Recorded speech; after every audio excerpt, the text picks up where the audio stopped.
خواتین و حضرات، صوبہ بلوچستان میں کچھی کے علاقے میں لنڈی کھوسا ایک جگہ ہے جس میں معصوم بچے ایک اذیت ناک یعنی بیماری سے دوچار ہیں۔ وہ بیماری کیا ہے پہلے میں آپ کو دکھاتا ہوں، پھر میں آپ کو بتاتا ہوں کہ حکمرانوں کی بے حسی کہاں پہ آتی ہے۔ Watch now.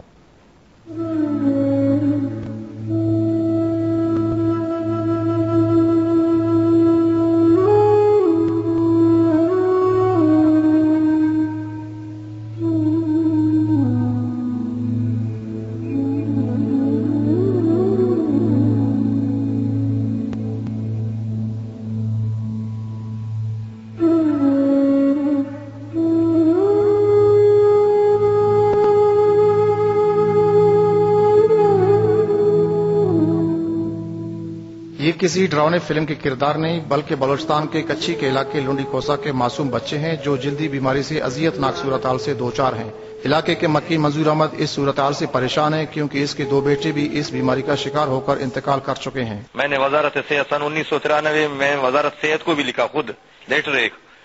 وہاں کے جو ٹیم تھی وہ لوگ بھی آئے یہاں دیکھے گئے، اس کے بعد ہمیں دھمکی دی کہ آپ لوگ فلم بھی اس کا بنایا گیا، جو ہمارے جو اپنے وسائل تھے پیسے تھے جو تھے ہم نے وہ خرچ کیا، کسی نے ہمارے ساتھ گورنمنٹ نے یا ایم این اے نے یا ایم پی اے نے ہمارے ساتھ کوئی تعاون نہیں۔ ڈاڈر سے 25 کلومیٹر دور لنڈی کھوسا کے 5 گاؤں کے بچے شروع میں جلدی مرض میں مبتلا ہوتے ہیں، چہرے کی جلد سڑتی ہے، پھر آنکھوں میں کیڑے پڑ جاتے ہیں۔ گاؤں والے کہتے ہیں اس بیماری سے متاثر ہونے والوں کی بینائی ختم ہو جاتی ہے اور زندگی کی بازی ہار جاتے ہیں۔ چھوٹے سے سفید سفید دانے نکلتے ہیں، یہ کوئی سال ڈیڑھ کے بعد، پھر یہ آہستہ آہستہ جیسے عمر بڑھتا جائے گا یہ ایسے کالے ہوتے جائیں گے، پھر یہ بڑے ہو کر بڑے دانے بن جاتے ہیں، یہ دانوں کے اندر کیڑے پڑتے ہیں، پھر ہم اس کو اپنا جو علاج ہوتا ہے اپنا آپس میں ڈاکٹری علاج تو ناکام گئے ہم لوگ اس میں، پھر ہم اس کا چھالا کاٹتے تھے اس کا خود کینچی کے ساتھ، پھر اس کے اندر ہم لوگ گاسلیٹ کیروسین اس کو کہتے ہیں، ہم یا اس میں ڈالتے تھے، پھر یہ کیڑے باہر نکل کے آتے تھے،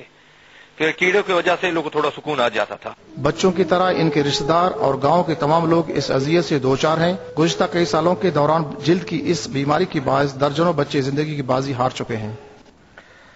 جی، آپ کو میں نے پوری تفصیل سے نہیں دکھایا کیونکہ میں نہیں چاہتا کہ آپ یعنی جو میسج میں کنوے کرنا چاہتا تھا ایم شور وہ کنوے ہو گیا ہوگا۔ پچھلے 15 سال میں تقریباً 250 بچے اس موذی بیماری سے پہلے شکار ہوئے اور پھر ہلاک ہو گئے، اور اس وقت بھی بلوچستان میں درجنوں بچے جو ہیں وہ اس کا شکار ہیں۔ 15 سال سے حکومت کو بار بار بتانے کے باوجود، علاقے کے لوگوں کے باور کرانے کے باوجود ان کو دھمکیاں دی جاتی رہیں کہ ہمارا مزید ٹائم نہ ضائع کرو، ہمارا وقت نہ ضائع کرو، اس کے لیے کوئی جو ہے علاج کرنا تو دور کی بات ہے، اس کے لیے کوئی سہولت نہیں کی گئی۔ غالباً اس کی ایک وجہ یہ تھی کہ ان حکمرانوں میں سے کسی کا بچہ جو ہے وہ اس بیماری کا شکار نہیں ہوا۔ آج چلیں، میرے پروڈیوسر نے کہا، میں فوراً مجھے کہا کہ خدا نہ خواستہ کہہ دیں ان کے لیے، چلیں جی خدا نہ خواستہ ان کا بچہ نہیں ہوا۔ آج سارا دن یہ رپورٹ چلانے کے باوجود جو میں نے اینڈ میں آ کے ابھی یعنی ہمارے نیوز والے چلاتے رہے ہیں یہ، اور میں نے اینڈ میں آ کے ابھی پروگرام شروع ہونے سے پہلے رپورٹ لی، میں نے کہا یار اس پہ تو بلوچستان حکومت ہل گئی ہوگی، انہوں نے بڑا کچھ کر لیا ہوگا، فیڈرل گورنمنٹ ہل گئی ہوگی، انہوں نے بہت کچھ کر لیا ہوگا، تو انہوں نے کہا ہاں جی کیا ہے۔ نواب اسلم رئیسانی نے ایکشن لے لیا اور انہوں نے محکمہ صحت سے محکمہ صحت بلوچستان کو کہا ہے کہ ان کو اس کے متعلق رپورٹ دیں۔